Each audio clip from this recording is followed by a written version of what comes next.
Bonjour, je me présente Yannick Seyer, ingénieur en nouvelles technologies informatiques. Voyons aujourd'hui comment créer une base de données. Afin d'interroger une base de données à l'aide d'un langage structuré de requêtes comme SQL, vous devez déjà créer cette base de données. Par convention, les mots-clés SQL sont toujours en majuscules. Ici, nous allons utiliser MySQL, qui est un système de gestion de base de données sous licence GPL, c'est-à-dire gratuit. Voyons comment créer cette base de données.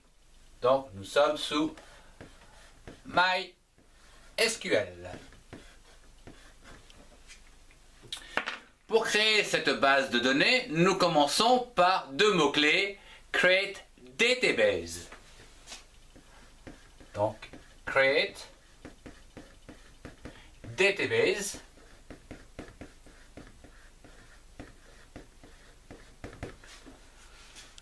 Nous allons suivre donc ces deux mots-clés par le nom de la base de données. Ici, par exemple, nous pouvons l'appeler stock. Je vais l'appeler stock. S-T-O-C-K. Et je vais l'appeler ici stock. S-T-O-C-K. Ici, il faut définir à présent l'encodage utilisé à l'aide donc des mots-clés character set. Character set. Voilà. Et ici, nous allons entre cotes placer UTF-8. Entre cotes UTF-8. Point virgule. Lorsque vous validez donc cette ligne sous MySQL, ce dernier vous répond avec un message comme quoi eh bien, cette base de données a été créée avec succès. MySQL vous répond donc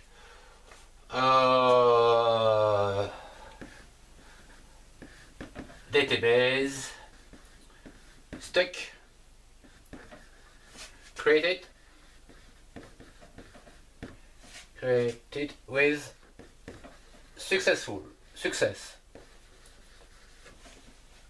Donc vous avez bien un message comme quoi votre base de données est réalisée ou est créée. À présent, eh bien, afin de visualiser si cette base de données a bien été réalisée ou si vous en avez d'autres, vous pouvez demander à l'aide de la commande show de voir ces bases de données que vous possédez. MySQL, toujours. Et ici, nous allons utiliser show S-H-O-W, database.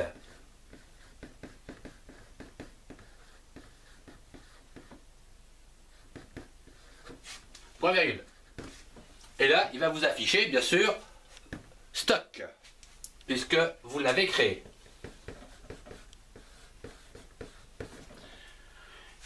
Étant donné qu'il n'y en a qu'un, voilà. Bien, voilà. Maintenant, afin d'utiliser votre base de données, vous devez demander son utilisation. Car vous pouvez en effet en avoir plusieurs. Ici, vous utiliserez la commande use. Donc MySQL, toujours. Et là, use stock. Voilà, point virgule. Et à partir de là, vous vous trouverez donc dans votre environnement de stock, du moins de la base de données de stock, dans laquelle vous allez pouvoir créer des tables et les interroger. Si ce tuto vous a plu, partagez-le. Au revoir et à très bientôt.